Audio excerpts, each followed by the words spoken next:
Well, I want to welcome everyone to the second part of our prospecting series. We'll be focusing on rating techniques and peer review sessions today. I have everyone on mute at the moment. During the end of the presentation, I will unmute the phones to allow for questions and any other discussion items that we might have. There's a question box, so if anyone has questions along the way, please feel free to write your questions in there. We also have handouts available. If you can't see the handouts, we've had that happen a couple times in our webinars.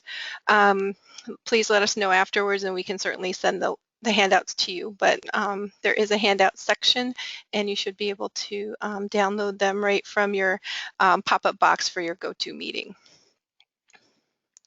All right, so let's get started.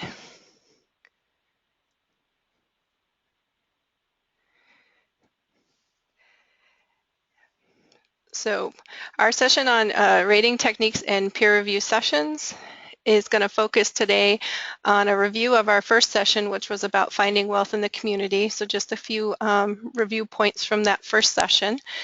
We're going to talk about building prospect lists and some of the things that go into that. Some rating techniques on how to go about rating your prospects once you've started to identify them.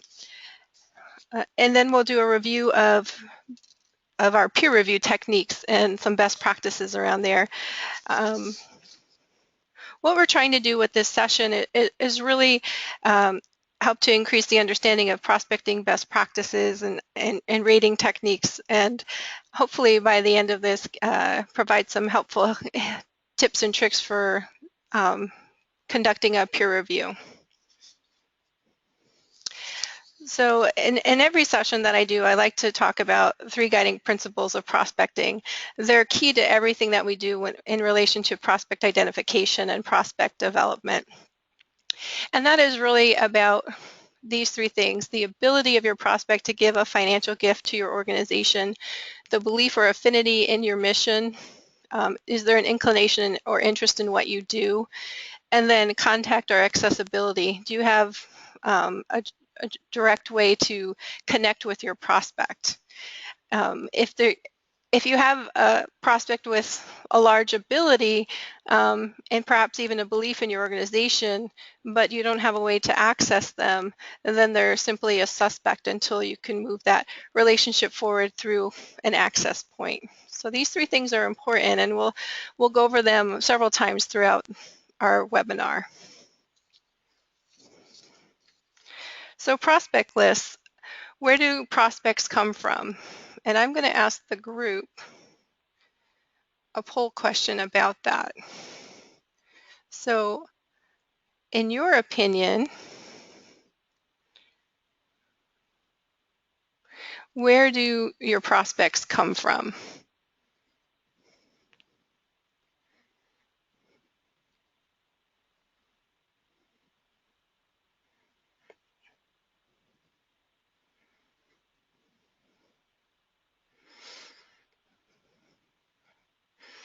And I see that they come from a number of different places, and these are all true. They're all important for where prospects come from.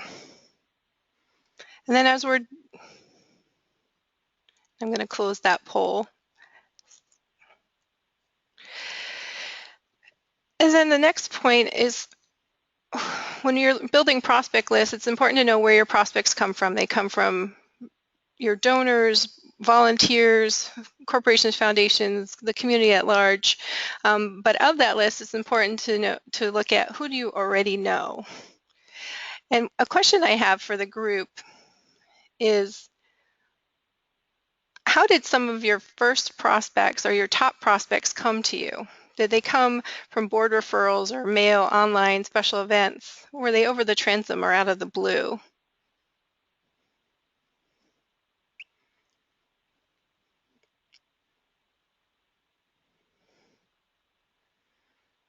So it looks like a lot of the top donors are coming from referrals and special events, but then we do have some surprises that come out of the blue.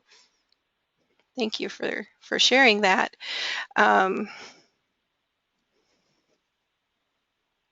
And then when we're building a prospect list, we also want to talk about who do we want to know. So those people that we want to know a lot of times could come from board referrals. So let me go a little further in talking about the best resources for prospect lists. So the best resources for prospect lists come from your database, community suspects. A lot of times those come from your referrals. Special event attendees, which it looked like about 60% of you identified that top prospects came from special event attendees. And then your circle of influence, again, this is that board referral area. And so if we were going to go a little deeper into where to focus in your prospect list, if you were to focus a little bit on your database, you would be looking for top donors, loyal donors, your special event attendees, VIPs that you house in your database, board members, volunteers, those sorts of things. Your community at large, so who's involved and engaged in your community, your community foundation, your visitors bureau, Rotary, university board, local philanthropists. Then your circle of influence, so your board members and volunteers that in their circle of influence, their network of friends, their business relationships, who knows who in that circle. All of those things are really important as you begin to focus in on where you might want to build a prospect list. And let's look a little deeper into those lists and talk about some identification tools. So a question I have for the group is, what prospect identification tools have you used to help you focus your energies on building a top prospect list?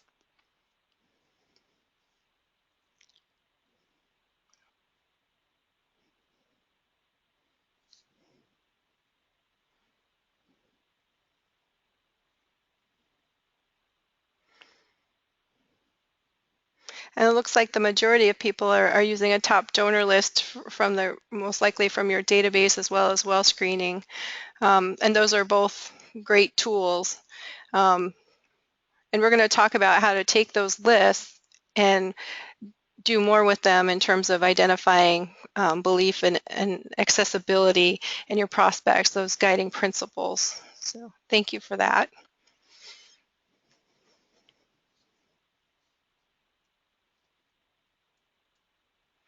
So let's talk a little bit about prospect ratings. When you're rating your prospects, it's important to look at a few things, and I want to see where our group is at with rating techniques. So another poll question I have for the group is, have you used any of the following techniques to rate your prospects? We've got a prospect rating grid. If any of you have been involved in advancing philanthropy, you may have seen the rating grid, peer review sessions, past giving. Sometimes it's a gut or an instinct. It could be well screening. All of those things can come into play when you're rating prospects. And it looks like the group has used the rating grid before, looked at past giving to their clubs as well as other nonprofits, and been utilizing well screening. All of these are important. And what these tools do is they help you to kind of pinpoint those things that I stressed at the beginning, which are those guiding principles. Do my prospects have the ability to give a financial gift? Do they believe in what I do? And do I have access to those prospects? And by doing rating exercises, you're able to start to hone in on some of that information. So what I'm going to walk the group through is actually something that we do in our Advancing Philanthropy group, but it's important at any stage to really look closer at, and it's philanthropic capacity of your donors, as well as your accessibility and involvement. And so I'm going to bring up a rating grid for you, and this side's pretty busy, but it has some really important information about rating your prospects. So when you go about rating your prospects, it's really about looking at, again, that philanthropic capacity. what is my prospect's ability to give a gift? And it goes into, what is the generosity of my donor based on past giving and giving to other organizations, what I know about my prospect in terms of their discretionary income. I may know that type of information. They may have kids in college that may influence where you might rate somebody, etc. And then on the bottom where you have access and involvement, so that horizontal part of this grid, it's really about, do I have a way to access a prospect, and are they involved with my organization? And this grid is basically breaking down that, those guiding principles of ability, belief in your organization or affinity to your organization, as well as accessibility. So as you start to look at this grid, you have scores that go from 1 to 9 in the vertical for philanthropic capacity, and then 1 to 9 in your access and involvement. So if you were to have somebody that were a 9 in terms of philanthropic capacity, the highest capacity you might have, but a 1 in terms of accessibility or involvement, then they may not be a strong prospect for you because you don't have a way to access them. A good example of a 9-1, so 9 in the vertical and 1 in the horizontal, is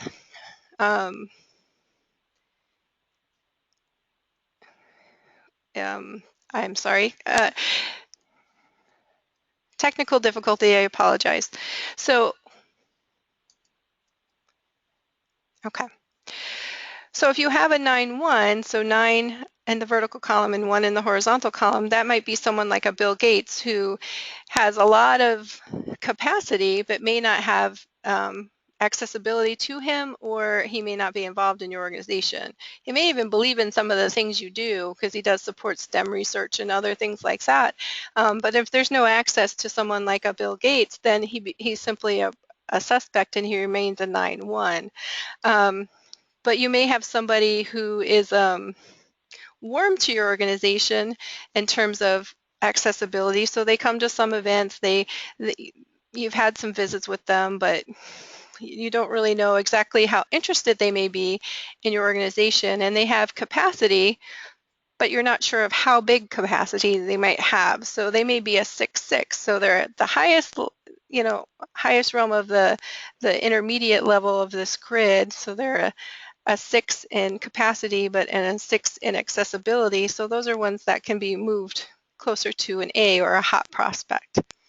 You may have someone who is a 9 in ability and a 9 in accessibility. That would be an A prospect and someone you definitely would want to focus closer on, because that's the highest level of rating that you could have.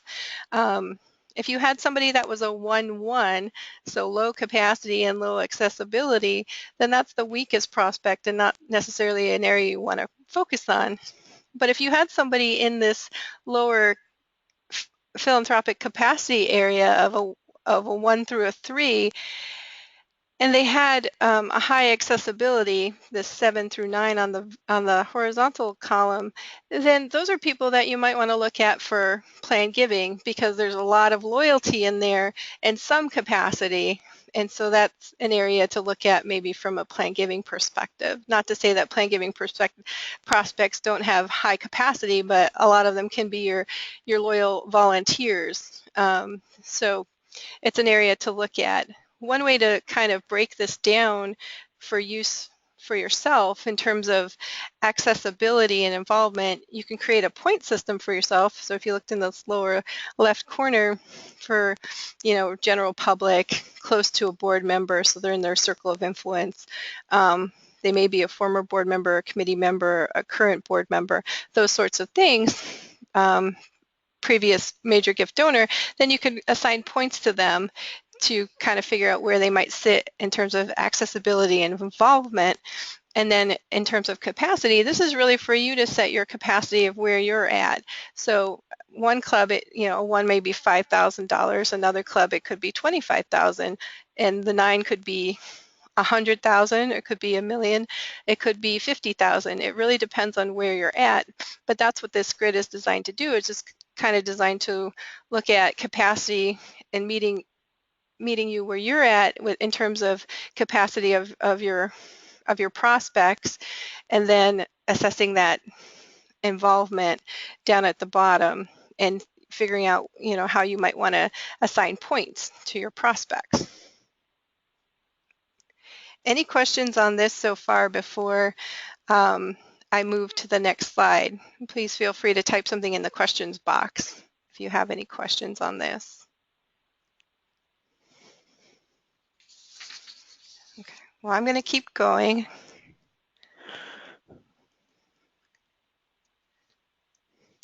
This is an example of how you could use this prospecting grid.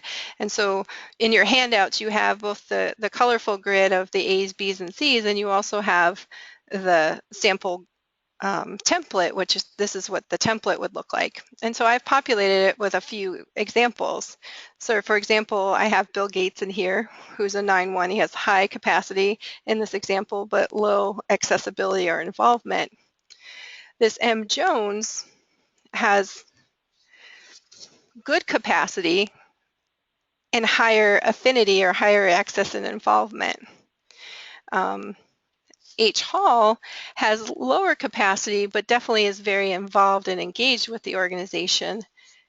And then finally, T. Smith in the upper right-hand corner has high capacity and high access and involvement. And so if you were to kind of take these prospects and build a list with them based on doing some ratings on them and analyzing them, this is what it might look like. So a working prospect list, Bill Gates was a 9 in philanthropic capacity, and he was a 1 in inclination. So he got a rating of C, if I was going to build an ABC list. So he's a C, he's cold.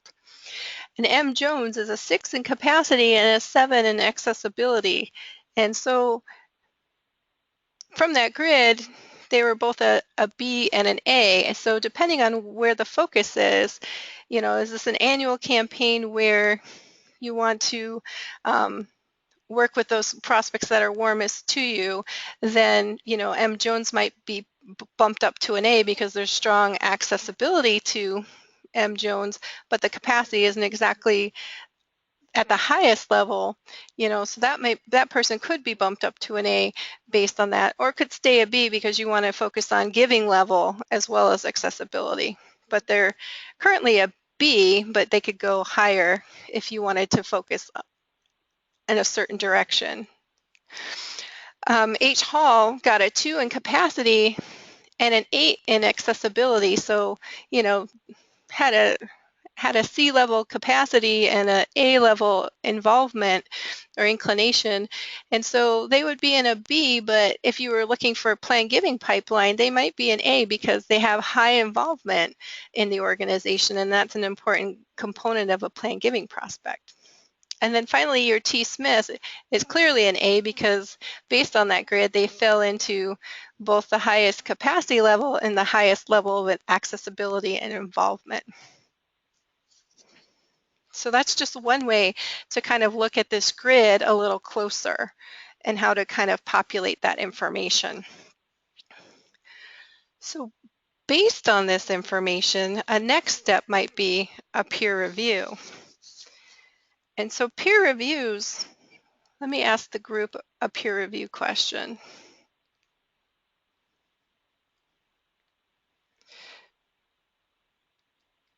So my question is, how many of you have participated or conducted a peer review?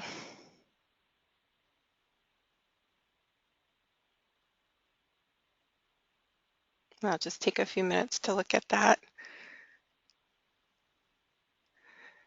And it looks like a number of,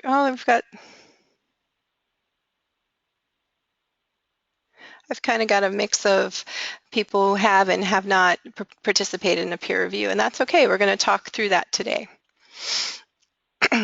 So in a peer review, one of the things that you can do based on that rating grid of figuring out who are my A prospects, my B prospects, and my C prospects is to kind of take that list and introduce it to some key volunteers and board members, because what a prospect review session can do based on information you gain from it is maybe take a person that you marked as a C because you didn't know if you had access to that person, or you may not have known their full financial capacity, but through a peer review you may find out that they're a B because you find out more information that helps you and warms up that relationship. You may find out that somebody you rated a B is actually an A because you didn't know that they sold their company recently, or that board member X has access to that person. And then you could actually take somebody that's a C. It doesn't happen all that often, but you could take somebody that was a cold prospect and take them all the way to an A. So that's possible as well. So basically your peer reviews are designed to help you figure out what you need to know to move your prospect relationships forward. That really is the intention of a peer review. So let's talk a little bit more in detail about peer review sessions. They're basically designed to take a list of names, your potential prospect list, and present it to key volunteers and staff members and ask them to review the names and provide specific information about interest or potential interest in the organization's mission, other philanthropic interests, potential gift capacity level, and connections that your volunteers may have through their circle of influence. And doing so, a peer review can really take a long list and make it shorter. It can help an RD office really focus on the best prospects for building stronger relationships. And it really does help you establish who has access to a prospect in order to make an introduction to the organization. So it really is about prioritization, accessibility, and figuring out those interests and financial capacity. There are a couple different techniques for peer review sessions. Two of the most common are the following. One is kind of an interactive verbal peer review where a group leader will kind of go down a list of names and ask volunteers if they know or recognize a name and ask them to make verbal comments. It's good to have one or two note takers just in case you've got someone going, well, what about Bill Smith? He would make a great prospect for this organization. He loves this or that or supports this particular cause. And so having the note takers kind of capturing those names that aren't on your list are important for follow-up. Verbal interactive peer review sessions can get out of hand quickly if it gets gossipy. So you have to be really careful about that as the group leader because you don't want your volunteers to get the wrong impression about how you talk about prospects because they're also donors to your organization, or usually they are. So you want to make sure that they feel comfortable with what's going on in the room. The other way to kind of do a peer review is having a silent session where you distribute lists. You ask the screeners to just silently add notes to the list of names and include relevant information or details. And then following that meeting, all lists are collected. And then the information, which is considered confidential, is reviewed and follow-up discussions are scheduled with those volunteers that have identified a relationship or know of specific interests and that sort of thing. The one thing that's really just important to note when you're doing a peer review, no matter what technique you choose, it's important to inform your volunteers beforehand and make sure that they are comfortable with what you're asking of them. Make sure they know that you're going to be asking them information about philanthropic potential through interest, financial capacity, and accessibility. Because if your volunteer doesn't know that before they come into a room to do this, they could be very uncomfortable and taken aback. So it's really important that they know the reason why you're asking them to do this. So a couple of questions about peer reviews. These are some true or false questions. So true or false, your key volunteers will only recognize about 4% of the names on a prospect review list.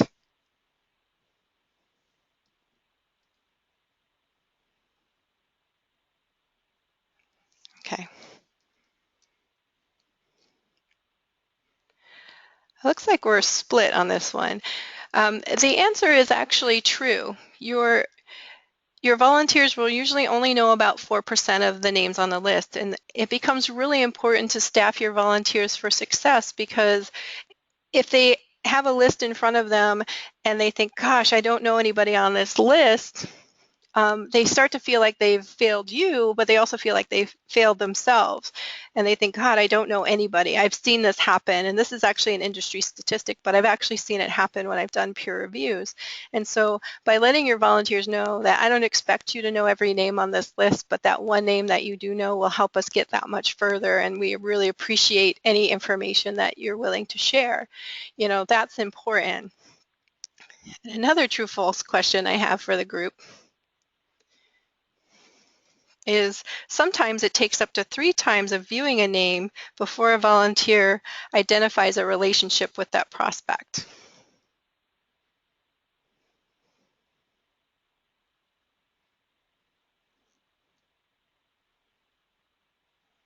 And it looks like most of the group thinks that's true, and it is true. The reason why, I don't know why my screen keeps doing that. The reason why it takes volunteers up to 3 times to basically admit they know someone is it's a trust issue. They want to know what you're going to do with this information. So they're watching you. They're your donors. And these people that they're being asked to identify or include additional information about are people they go to church with, they do business deals with, their friends outside of, you know, what they do for boys and girls clubs. And so, you know, they really want to know what you're going to do with that information. And so when they're not sure, they just kind of watch what you're doing. That's why when you have an open forum verbal peer review, it's really important to, you know, squash any gossip that goes on because your volunteers are watching.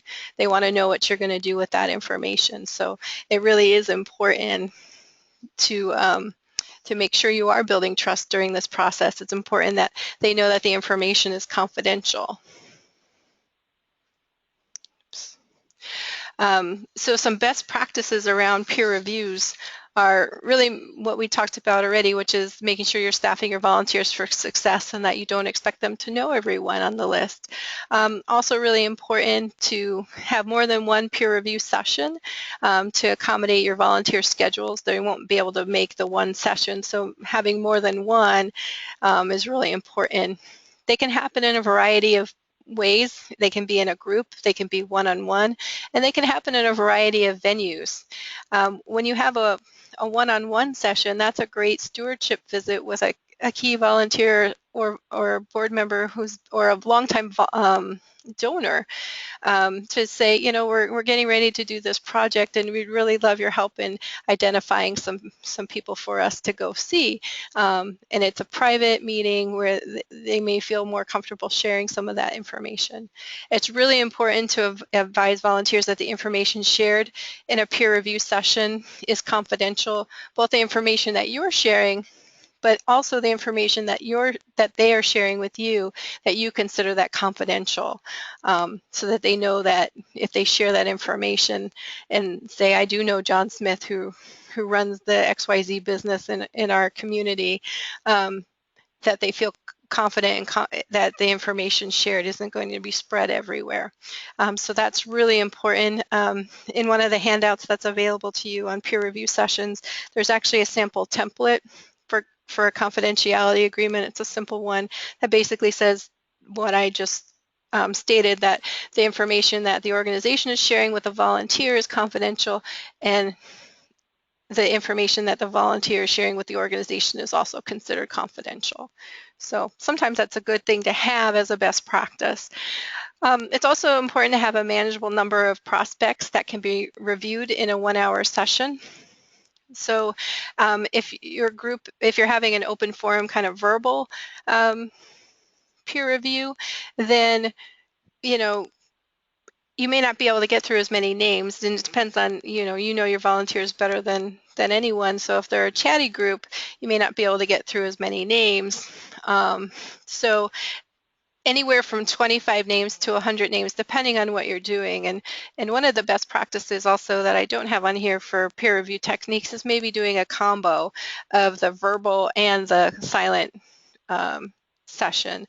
So kind of start off with a quiet session where they review some names and then open it up for discussion for key names that you want to discuss.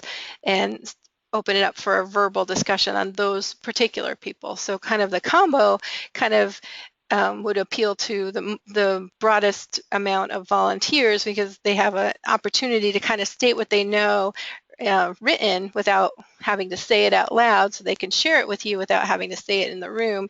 But then those that want to share verbally can also have that opportunity. So that's another way to approach a peer review, is kind of a combo of those two techniques. And then again, it's really important to inform volunteers of what you're going to be asking them for, which is, their opinion on potential giving capacity, philanthropic interests outside the organization, and then the best access point or the best person to make contact with them.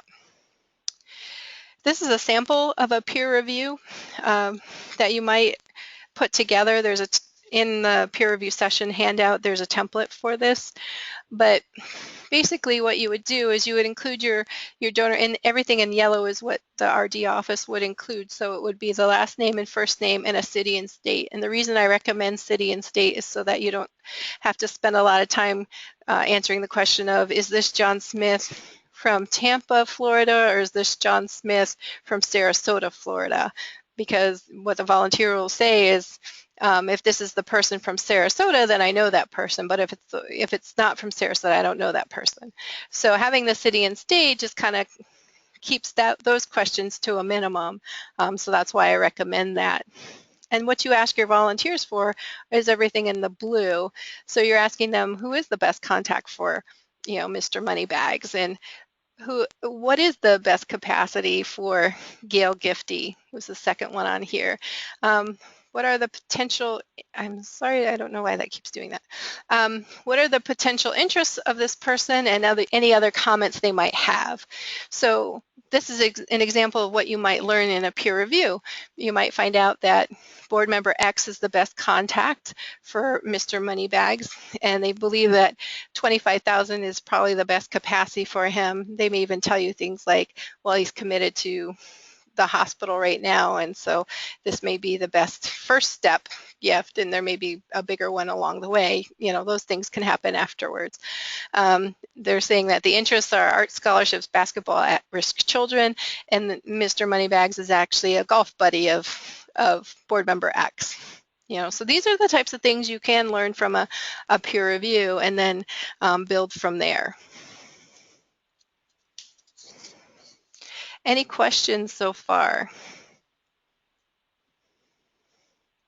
Please feel free to type any questions you might have in the question box along the way. Okay. So next, what do we do? What do we do with all of this information? How do we take the information that we built for a prospect list from our database, the community at large, special events, all of those different things? How do we take that information and then rate? We took that information and re-rated it. We established who our A's, our B's, and our C's are based on ability, accessibility, involvement. We've done a peer review, and we've gotten some feedback from our volunteers about who might know them. So it's really important to have some next steps to move this information forward. That's really the most important part. And so these are some recommended next steps for working with your prospects. So for your identified top prospects, so your A's, so let's say you have a list of A's now from the work you've done. You assign a key staff member and volunteer to each prospect, so you have a team to kind of move forward. Determine a cultivation strategy for each assigned prospect and outline some next steps. Track the actions and results for each of these prospects, and meet regularly as a fundraising team to discuss your prospects. These things are all important. If somebody states that they know one of your prospects, then it's important to kind of say, are you willing to make that introduction and start to assign some next steps and figure out what is the cultivation strategy based on what you know about the prospect and what the volunteer who's raised their hand to say, I'm going to help you with this, kind of figure out what should be those next steps. Is it a club tour? Is it an introduction by the board member? What are those next steps? And it's really important to track those actions and results so that they keep moving forward. And I think the most important thing is really to meet as a fundraising team to discuss your prospects, because if you're not discussing your prospects on a regular basis, then they're going to get put to the side when other things come up. So it's really important to dedicate time to doing prospect identification and prospect development. And this is an example of what a relationship tracking tool might look like for a prospect meeting. So you may have John Smith, who's an A. You may have determined what a target ask for him might be, and you've assigned a staff member and a board member, and your last action may have been, the CPO met with Mr. Smith to thank him for his support and to discuss the new teen center, and you have the date of when that happened, and you plan for a next step. Well, the next step might be schedule a meeting and a tour of that new space, and it's important to have a next action step date. When you do this, you're basically holding each other accountable for, this is what we did last time and this is what we plan to do. So if you were to meet to discuss, did those next steps happen, and if not, what got in the way, what were the roadblocks? All those things are really important to keep moving the prospects forward. One of the recommendations is to have a weekly meeting. Sometimes that's not possible when you have board members involved, but at least a regular meeting to discuss your prospects, or even individual meetings with your board member and their specific assigned prospects. And maybe an internal meeting with everyone that's part of internal RD to talk about where you're at with those prospects. After each meeting, when you do have a meeting, it's really important to talk about, was there any progress made? What needs to be done next? Always planning a next meeting so that you keep it on the calendar so that you have a regular meeting for discussing prospects. And then it's also important to talk about, has anything changed with the status of a prospect? Were they disqualified? They really aren't interested in what we do, that sort of thing. So this is all really important when you're working with your prospects.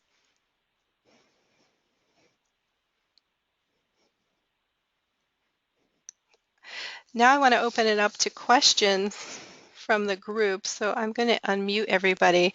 Please be aware that if you have got things going on in your office right now and I unmute you, we'll probably hear you. So just be aware that I'm unmuting everyone right now.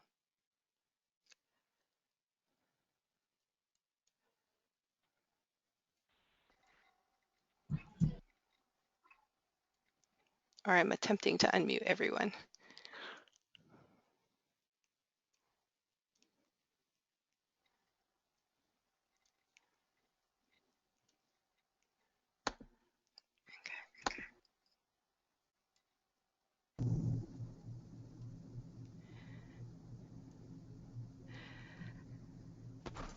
Okay, so I have you all unmuted right now.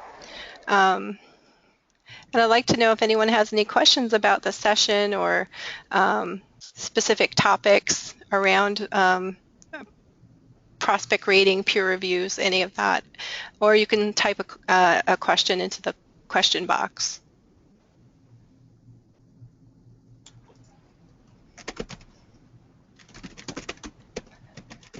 Doesn't sound like we have many questions.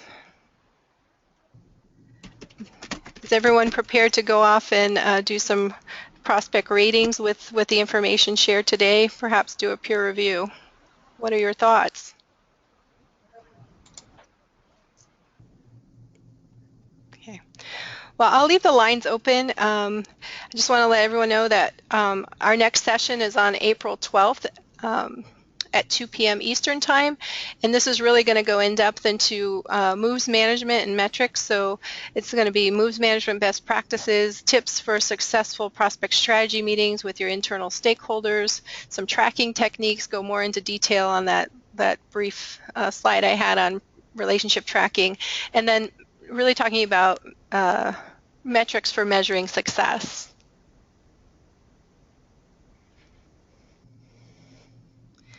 In addition, we do have resources out on bgca.net and the Fundraising Bank.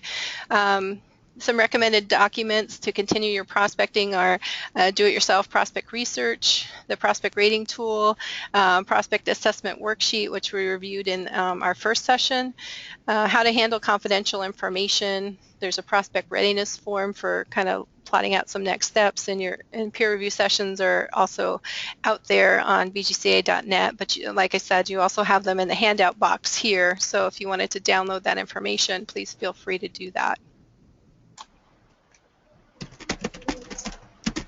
And if we don't have any other questions for today,